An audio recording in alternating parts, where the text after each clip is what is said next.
Et salut à tous et bienvenue sur Booster à la chaîne. Toujours au Marrakech Shadow pour cette... C'est vrai, je suis là. Tu es là pour cette deuxième partie d'ouverture d'une boîte complète Eternal Masters. On va mettre un lien directement pour la première partie. Allez voir la première partie si vous tombez sur cette vidéo. Tout simplement parce vous qu'on pourrez va voir la boîte sur les complète, cartes, tout simplement. Qu'on aura déjà vu. Voilà, puis on risquera de spoiler, machin. Et effectivement, on s'attarde que sur les cartes qu'on n'a pas encore vues, donc là on va aller de plus en plus vite en fait à mesure que la boîte se vide, voilà. Donc 6 boosters à nouveau, on va faire l'ouverture en 4 parties en tout. Donc là je crois qu'on a eu à peu près des illustrations d'à peu près tout le monde. Bon, c'est pas très grave. Et donc c'est parti. Ouais, vas-y. Donc toi tu vas essayer d'ouvrir quelques boosters proprement pour... tiens, vas-y, laisse-moi suivre. Essaie d'ouvrir celui-ci. C'est mort, je pense. Il est mort. Bah, il a la petite fente en haut là. Parce que les boosters sont pas dans un état... Ouais, en fait, si vous voulez, les boosters ont des entailles. Puis même ils s'ouvrent... Regardez. Après, sans les entailles, j'arriverai à les ouvrir correctement, mais là, comme ça, avec les entailles... Ils s'ouvrent un peu bizarrement, ils sont assez fragiles. Tiens, on l'a pas eu, elle. Non, absolument. C'est donc la perte de mémoire, elle. Ouais, c'est ça. Et donc, allez, c'est parti. Donc, œuf de dragon. Bon, les communes, on commence à peu près toutes les avoir vues. Il y a presque toutes. Il y a quand même 249 cartes dans le set. Oui, c'est vrai que c'est beau. Mais au bout d'un moment, on va finir par avoir vu toutes les communes, donc on passera plus rapidement dessus. On a l'enchantresse, donc l'enchanteuse, je suppose, de la Yavimaya. Donc une petite... On dit enchantresse en français aussi. Ah, peut-être. Petite 2-2 pour 3, et elle gagne +1/+1 pour chaque enchantement sur le terrain, y compris ceux de votre adversaire. Ah oui, c'est un tank, quoi. Dans un jeu enchantement, ça peut faire mal. Oh, elle est magnifique. Peregrine Drake. Ça aurait pu être mieux, ça aurait pu être pire. Il est très beau, oh là là, oui, en effet, avec toutes ces couleurs et tout. Est-ce qu'elle est bien, la carte? Alors, c'est une 2-3 vol pour 5, c'est un peu bof pour l'instant, mais quand elle arrive en jeu, vous pouvez dégager 5 terrains. Ouais, donc c'est quelque chose... Bah, elle est gratuite. Donc elle est remboursée. Gratuite, en fait. Elle est remboursée. Donc c'est une 2-3 gratuite. C'est ça. Collecter les terrains. Donc ouais, c'est une bonne carte. Et elle est belle. Et ce qui est bien, c'est que quand tu as des terrains qui fournissent, admettons, 2 mana, tu vas en plus gagner du mana en la jouant. En effet. Donc ça peut être bien.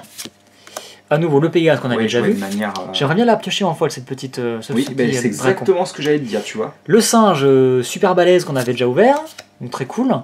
Revendication de la nature, je crois. Donc en éphémère, pour seulement un vert, vous détruisez un artefact ou un enchantement ciblé. En contrepartie, son contrôleur gagne 4 points de vie. Mais c'est une carte de gestion express, vraiment... Elle coûte vraiment pas cher, quoi. Très peu cher. Analyse en profondeur, donc pour 4, le joueur ciblé pioche 2 cartes avec un flashback plus 3 points de vie. C'est un dracon vu qu'il est bleu? Là, c'est Nicol Bolas. Super cool, hein. C'est il a vraiment un design très sympa. Ah, il est très sympa, ouais. Je l'avais jamais vu en fait. Ah d'accord, je t'avais jamais montré. Tu m'avais jamais montré de design de Nicol Bolas. Alors, ça va être très simple parce que sur mon téléphone, il est en fond d'écran, le voilà. D'accord. Et donc vous avez pu voir qu'il est chez Orange. Ça c'est pareil. Ça n'a rien à voir avec... Dans tous les cas, la carte est magnifique. C'est pareil, c'est une... Comment on va dire ça? C'est une illustration qui a été changée pour le duel deck Nicol Bolas versus Adjani, je crois. Ouais. Donc comme le gorille. Oui. Voilà. C'est le même duel deck. Mais c'est pour ça qu'il a très belle. Mais ouais, sa carte est vraiment très belle, elle est très bien. Le Fossoyeur. Première Unco, non, donc une petite, un assassin, 2-1, initiative pour 4, donc ça paraît pas top, mais qu'est-ce qu'il a de plus? Quand il arrive en jeu, vous détruisez une créature en non noir, non artefact. Ça va. Qui ne peut pas être régénéré. Donc c'est en gros une terreur, quoi. Parce que terreur, c'est un éphémère qui détruit une créature non noire, non artefact. D'accord. Donc ouais, c'est plutôt cool. C'est une créature terreur, oui, d'accord. Créature terreur. Alors ça, c'est un vaisseau d'escadron gobelin, on se croirait dans Warhammer, quoi. Donc c'est vrai qu'il y a un peu cet aspect-là. Hein. Pour 5, vous avez tout simplement une créature volante dont la force et l'endurance est égale au nombre de créatures que vous contrôlez. Donc dans un jeu gobelin, c'est hallucinant, non? C'est hallucinant et en plus ça vole, quoi, c'est super fort. Oui, ouais, c'est vrai que et pour 5, c'est pas non plus extrêmement coûteux, donc... Ça m'a l'air assez violent quand même.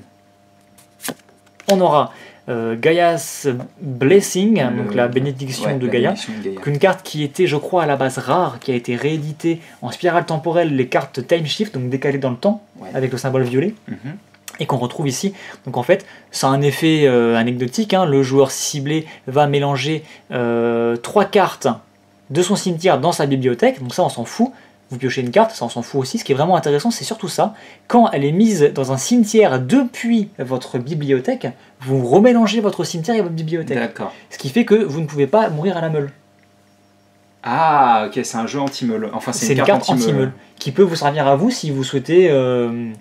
Remettre le cimetière dans la bibliothèque. Faire des decks dredge ou pas dredge, mais genre avec les narco-amibes. Par exemple, c'est une carte qui, quand elle se meule, arrive en jeu, vous la sacrifiez avec, avec Dread Return par exemple. Enfin, voilà, il y aurait un deck à vous expliquer à ce niveau-là. C'est une carte qui peut être très utile à ce niveau-là. Donc, et l'artwork est joli en plus. Et l'artwork est très sympathique, c'est l'artwork d'époque. Tu l'auras deviné, je pense. Oui, oui, absolument. Et donc, la rare de ce premier. C'est le premier booster. Ah, c'est le premier booster de cette deuxième partie. Ce sera le guide karmique.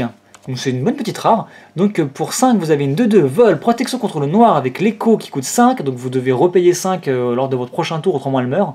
Et quand elle arrive en jeu, vous renvoyez une créature ciblée de votre cimetière en jeu. D'accord. Donc pour 5, c'est une réanimation. Et puis si vous la laissez ainsi, vous payez le coup d'écho, vous avez quand même une petite 2-2 volante, protection noire. Et donc c'est une femme qui n'est pas une femme, c'est ça? C'est un ange. Voilà. Ange et esprit.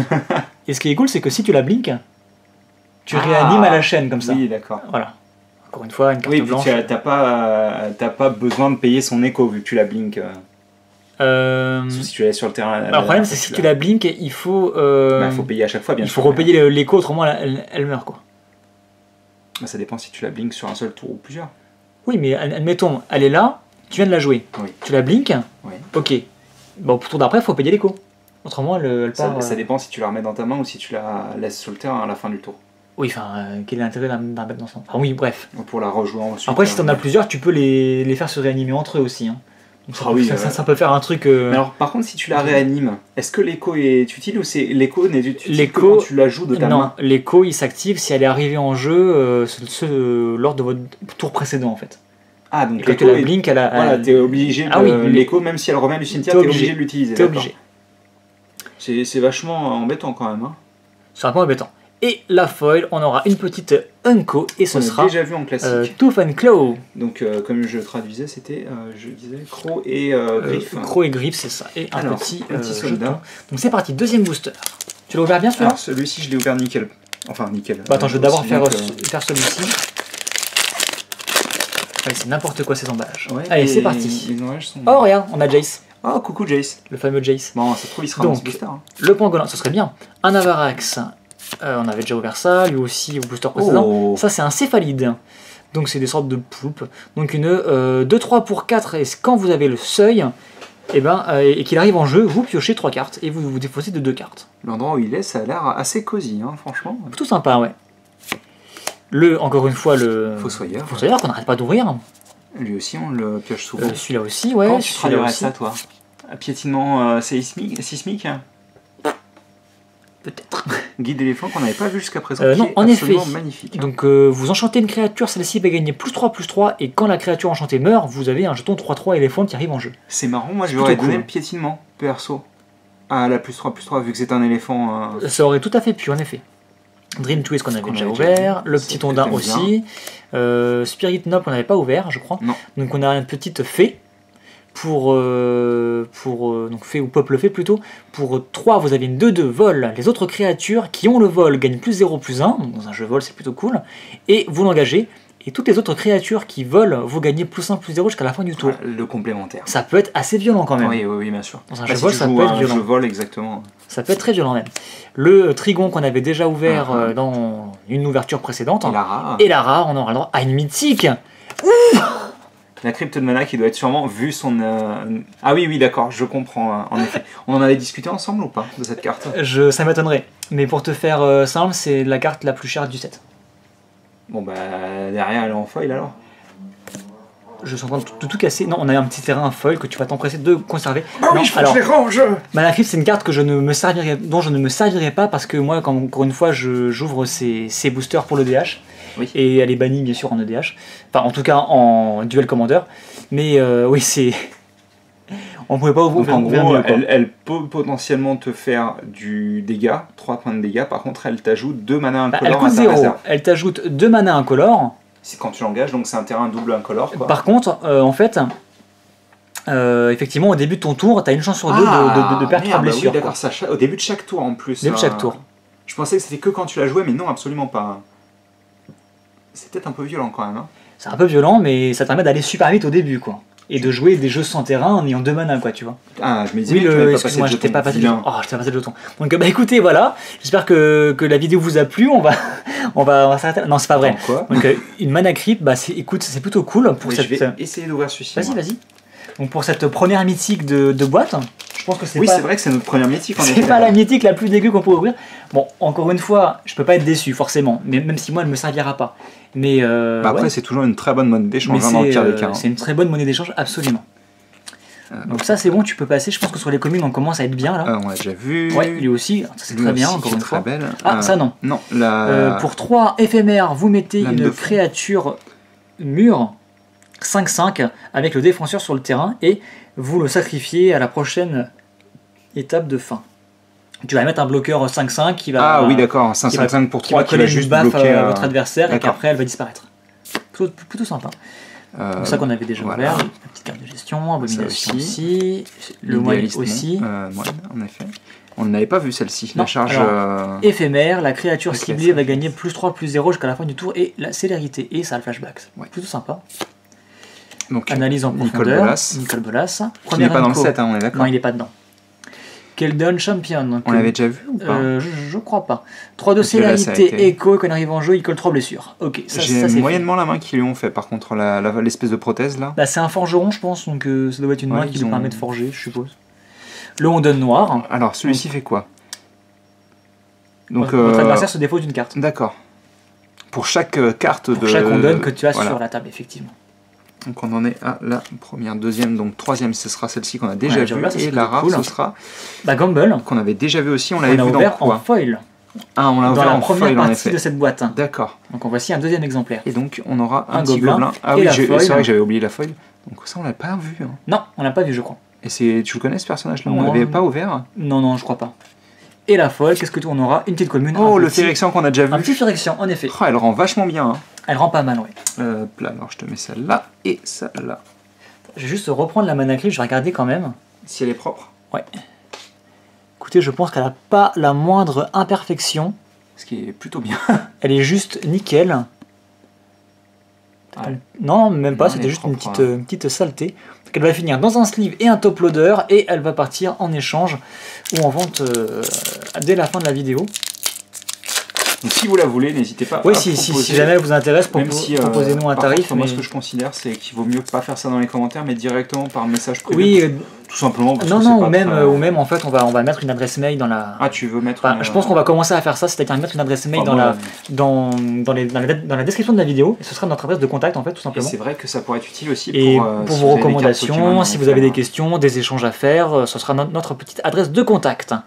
Sur ce, on continue avec un fervent qu'on avait déjà eu. Sonner l'alerte aussi qu'on a déjà eu. Ça aussi, un terrain qu'on avait déjà ouvert.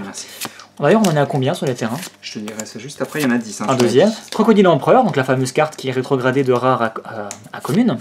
Encore un terrain, bah dis donc. Et on n'avait pas vu celui-ci. Une petite Unco. Donc on a une 0-1 pour 2 et vous l'engagez. Vous mettez la carte du dessus de votre bibliothèque dans votre cimetière, donc vous vous meulez de 1 et vous ajoutez un petit mana à votre réserve. Ça peut être utile, ça peut être sympa. T'as réussi à ouvrir un booster bien? Il est nickel. Ah, parfait. Animation des morts, encore une fois, très bonne Unco. Alors lui aussi est très sympathique. Donc une petite 2-2 pour 2, quand il arrive en jeu, vous castez un enchantement. Donc c'est plutôt cool. Et la rare de ce booster, on aura le droit à encore une mythique. Attends, tu veux peut-être montrer d'abord la foil? On va regarder la mythique pour la fin. Oula. Donc on aura un petit carnivore. Une petite bête. Bah c'est justement, si c'est tous Close qui met ces jetons-là. En effet. C'est cool de l'avoir vu. Le chat qu'on voit justement sur l'illustration. Ouais, en effet. Donc on va regarder la mythique. C'est super bizarre d'ailleurs, regardez. Il a 2 têtes. Ouais, il a 2 bouches. Oui, plutôt 2 bouches en effet, plutôt que 2 têtes. Donc, parce que... on a quand même la deuxième mythique de la boîte là. Ouais. Donc on va d'abord révéler la foil, qui sera un pacifisme, c'est toujours bien. Qui rend plutôt bien en foil d'ailleurs. Et la mythique, attention. Ah non, il reste... Qu'est-ce que j'ai fait? Ah non, oui, excuse-moi, il y a l'Unco devant en fait. Oui. Donc l'Unco qu'on a ouvert qui est là. Et la mythique, ce sera, après la mana crypt, un Mox de Chrome. Qu'on a en image d'ailleurs sur les tokens. Effectivement, donc c'est pas du tout la meilleure mythique qu'on pouvait ouvrir. C'est toutefois une bonne petite carte. Elle a toujours été mythique ou pas? Non, elle était rare, ça n'existait pas les mythiques à l'époque de Miraudin. Mais donc moi, c'est une carte que je recherchais il n'y a pas si longtemps, mais je me suis procuré mon playset Miraudin, donc elle me servira pas malheureusement. Mais donc, après, si c'est un autre artwork, pourquoi pas hein. Ouais, je préfère l'autre. Ah, d'accord. Donc t'as ouvert un débooster bien, c'est ça? Ah oui, absolument. Ah oui, effectivement, il est nickel. On va pouvoir se permettre de garder un packaging intact. Donc bah écoutez, dans cette deuxième partie de vidéo, on aura déjà ouvert 2 des mythiques de la boîte. Et on en est à 8 terrains sur les 10. D'accord, donc il nous reste donc 2 à trouver. foil qu'on a déjà eu en version classique. Il veut pas... Et il a un peu de mal.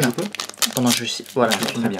Donc bah, il nous reste encore plus de la moitié de la boîte, donc au niveau des mythiques c'est bien. Enfin j'espère qu'il n'y aura pas 0 mythique dans tout le reste de la boîte. Je pense qu'on en aura au moins une autre. Ah je pense aussi, ouais, vu comme c'est parti. Alors, émissaire très belle, hein, feu sauvage, je dirais. Est-ce que ce ne serait pas une des cartes basées sur l'univers oriental?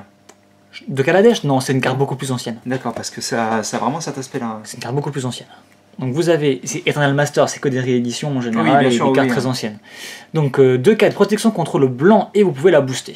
Donc ok, ça m'a l'air ok. Et elle coûte combien? 4 en plus, c'est pas exceptionnel.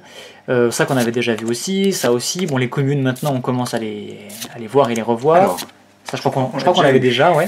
La vague, Fatal Glissade. Ah, celui-ci par contre c'est un nouveau. C'est la 44. Hein. C'est un de ceux qui te manque, je pense. Oui, absolument. L'elfe aux nattes sanguinolentes, encore une fois. On avait déjà ouvert.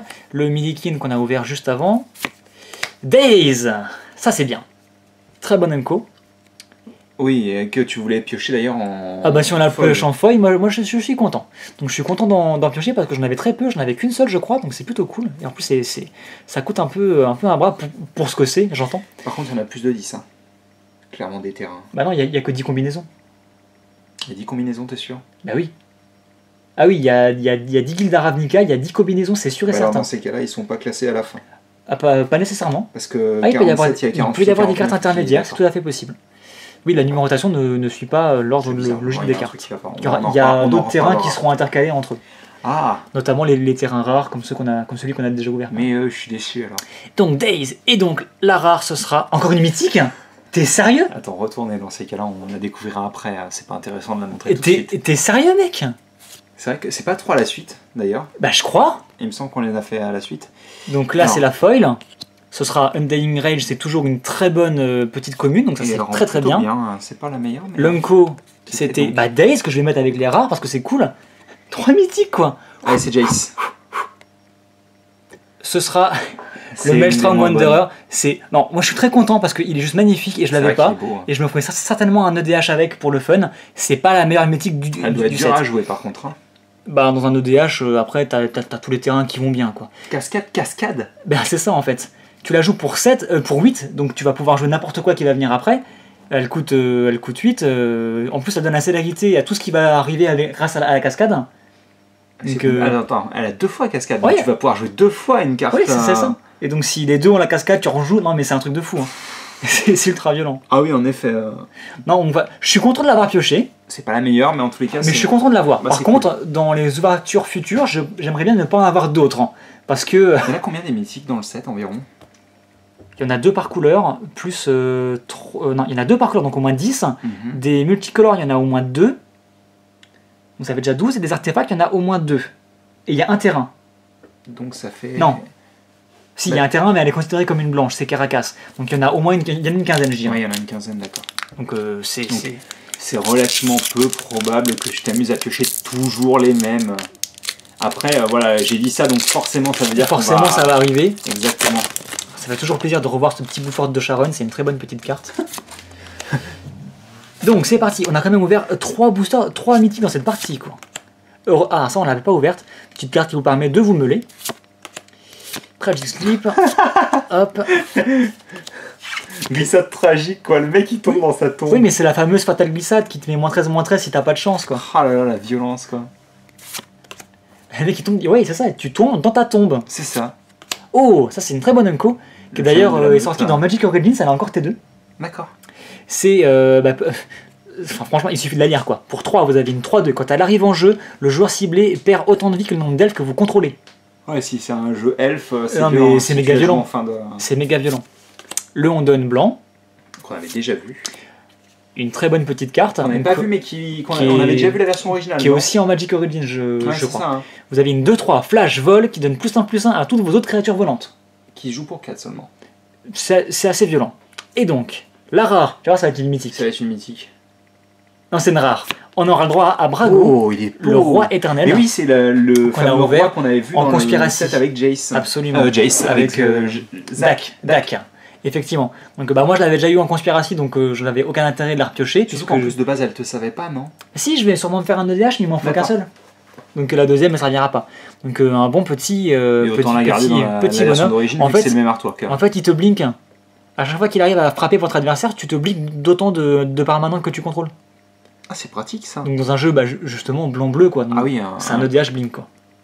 C'est plutôt pas mal. Il reste la foil et ce sera une Unco et on aura le droit à une très bonne Unco. Super bien avec le noir et rouge. C'est Torrandam, c'est une très bonne Unco qui en fait vous jouez pour 5, ça va vous paraître cher, mais en gros, selon si vous avez dépensé du noir, du rouge ou les deux pour payer son coût, vous allez avoir un ou deux effets.